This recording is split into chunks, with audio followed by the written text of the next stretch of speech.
Bismillah, Rabbi shrah li sadri wa yassir li amri wa hlul 'uqdatan min lisani yafqahu qawli. Is this okay? Allahumma la ilma lana illa ma 'allamtana innaka antal alimul hakim. I know you're all here for Umar Sulaiman. I'm here for Umar Sulaiman too. But 15 minutes inshallah and we'll be done together. As was mentioned, I actually have been looking for the answer to this question for the past couple months. And it's that a lot of people on the outside look at you thinking that you're something. You know, you're a youth director, you're a pharmacy student. I'm sure many of you are MSA members, you lead things in your masjid, you're in Islamic organizations, you just graduated from college and now you're a doctor, or you're an engineer, or you're a teacher. You just grew a beard and now people are calling you sheikh. You just wore the hijab and people are calling you sheikha.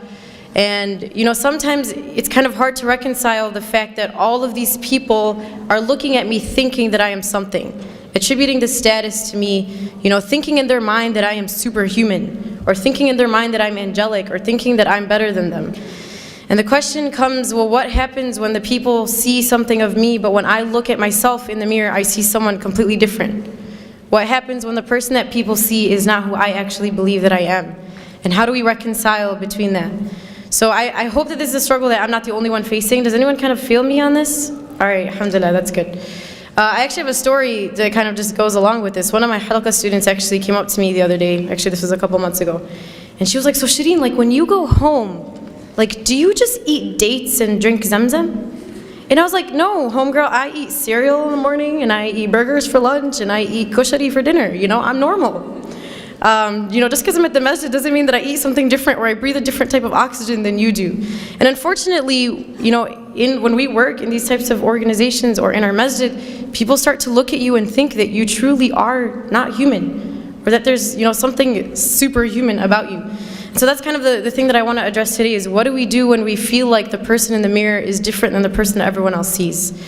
So subhanAllah, you know, something that we have to do is first try to understand whether those people are two different people.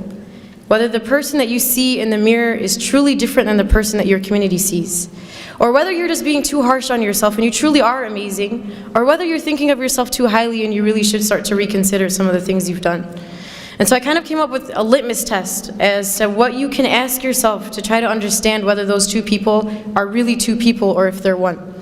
And the first question that you can ask yourself is, and I want you guys to think about this, if I were to go up to someone in your community whom you work with, or if I were to go up to someone, you know, on your shura in the MSA, or someone in your masjid that you work with, or someone that you've mentored in a halaqah, or someone that you work with at work, you know, your co-resident or whatever it may be, and I were to ask them, you know, tell me about Shireen.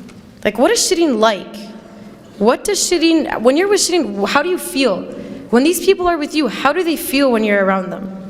And think of that answer. If I were to go up to someone at work or someone that you work with, what would they describe you as? Okay, think about that in your mind. Now, if I were to go and ask your sibling at home, or ask your mother, or ask your father, or ask your brother, what is Shireen like to you? How do you feel when Shireen is around you? How does Shireen make you feel? Do you get a different answer? Is it that the people outside think something of you, and when you treat them a certain way, yet you go home and you treat the people at home differently? And if you find that those two answers are different, then know that there's a problem. And again, I wrote this because I need the answer, and I'm saying this to myself before anyone. My mother's in the audience and she can attest to this.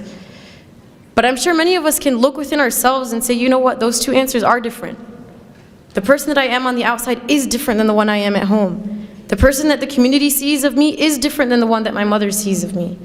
You know, and the Prophet ﷺ told us, he said, خَيْرُكُمْ خَيْرُكُمْ لِأَهْلِهِ وَأَنَا خَيْرُكُمْ لِأَهْلِي. He said that the best among you are the best to your family and I am the best to my family. Why does the hadith not say, خَيْرُكُمْ خَيْرُكُمْ, the best of you are the best to your communities? Or the best of you are the ones who give the best speeches? Or the best of you are the ones who give the best halaqas? Or the best of you are the best at work? Because it's really easy to be good outside. It's really easy to be nice to the people at work because if you're not, they're going to subtweet you on Twitter. And if you're not, they're going to think you're terrible. And they're going to have this illusion of who you are and they're going to talk bad about you. But if you do something bad to your mom, she's not going to disown you, I hope. You know, if you're disrespecting your sister, she's still going to be your sister. But if you do something bad on the outside, you can potentially ruin a relationship. And so that's why it's easy for us to be good on the outside, but it's hard to be good at home. And that's why the hadith goes that the best of you are the best to your family, because your true character comes out at home. When you've had a long day at work or a long day at school, you face a lot of difficulties, a lot of struggle, you've had a hard day, and you've tucked it in so no one sees it of you, no one sees the flaws, no one sees the weaknesses. But then you go home and you unleash the monster. You unleash the thing that's been building within you the entire day. And who do you unleash it to? The people that you should care about most. The people that deserve the most respect from you. You know, and that's what we do. So I need you guys to think about that. And Aisha radiallahu anha was asked about the Prophet ﷺ. She was asked, you know, we know that the Prophet ﷺ on the outside is amazing. Tell us about what he's like at home. We don't get to see him at home. Aisha, tell us what he's like at home.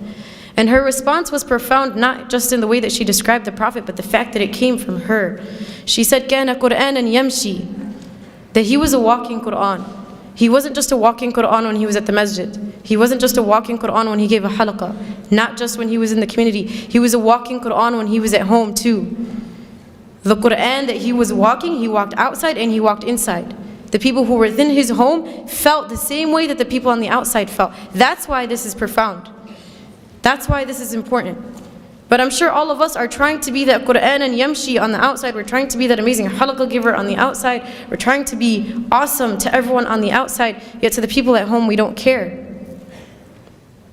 And there's a beautiful line of poetry that I read the other day, and it's scary. Listen to this.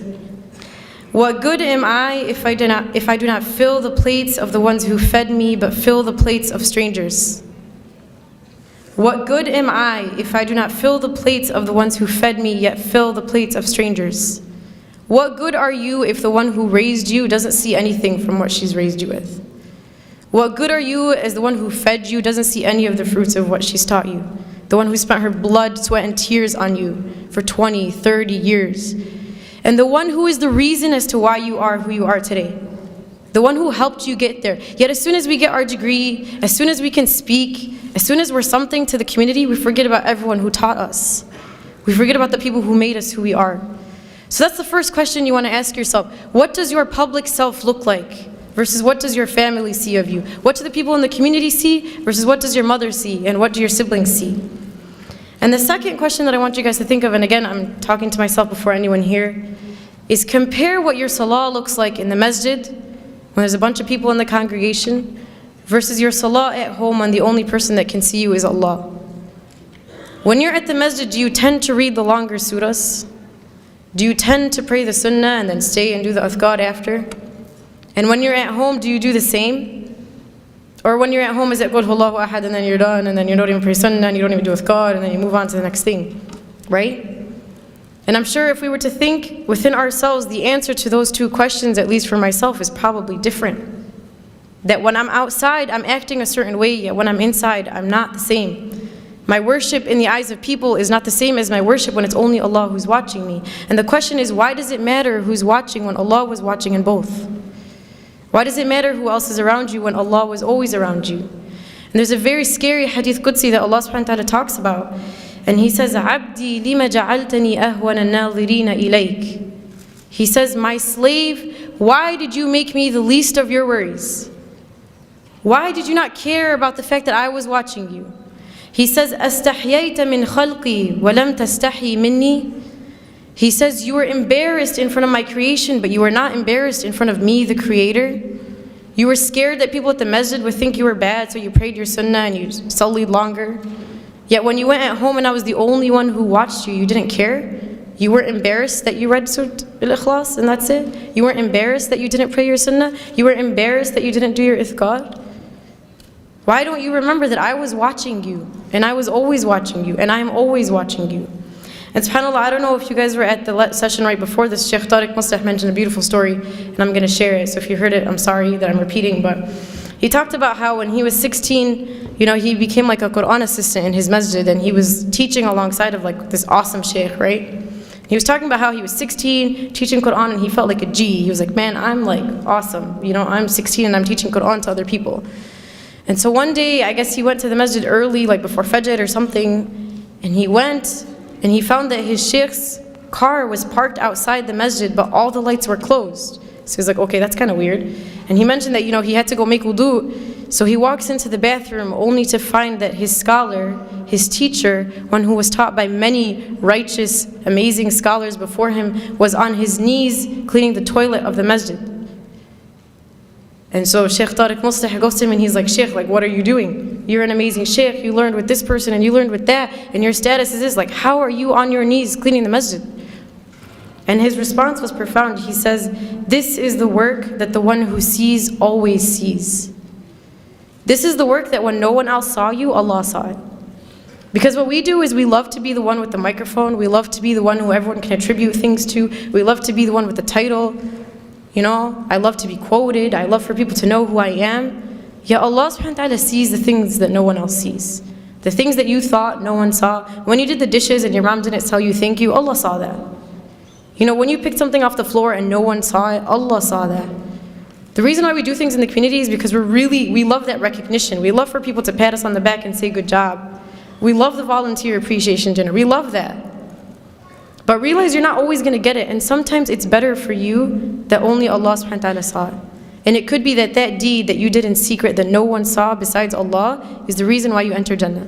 And everything that you've done in the public, everything that people saw, everything that was out in the open, was stuff that you did for the wrong reasons, and you never know, that may not even count for you. So this is kind of our thought process in understanding whether or not we have this problem. Now once you find out you have the problem, what do I do? What's the solution? So a couple things I was thinking about is if you feel like people are holding you up to this standard, you know, you are this and this and this, and you have this title and this title and this title, and you're amazing. Challenge yourself to live up to that standard that people are holding you to. You know, if you go home and you say, man, people think I'm great, but I'm actually not, try to actually be great. And it's not for the people. It's not for people to say, you know, Shireen Salama was great. But it's for me to improve myself so Allah can say Shireen Salama was great. For me to take the standard that you put me at and to try to actually achieve it. Not for you, but for Allah. And the second thing is that for every public deed that you do in the eyes of people, that you double that in your private life, in your private ibadah. That man, if you prayed in the masjid, try to pray at home when no one else can see you besides Allah. Try to wake up when everyone's asleep, in the dark, just you and Allah, create that relationship. And the third, and this is a dua that was taught to us by Abu Bakr radiallahu anhu. He used to receive praise, and there was this beautiful dua that he used to say. And it goes, Allahumma ghfir li ma la ya'lamoon, waj'alni khayran mimma yadhunnun. Which translates to, O Allah, forgive me for what they do not know about me, and make me better than what they think that I am. Because it's funny, we like to cover up the fact that all of us have a hidden past. All of us have some secret, all of us have some sin, all of us have something that we've done that no one else knows. But remember that when you're being praised, that you once were in that state. Not to put yourself down, but for you to remember that Allah subhanahu wa ta'ala is the one who brought you there. And finally, and I'll conclude in reminding us that this is a journey. This by no means is something that we are going to accomplish. It's going to be a constant struggle.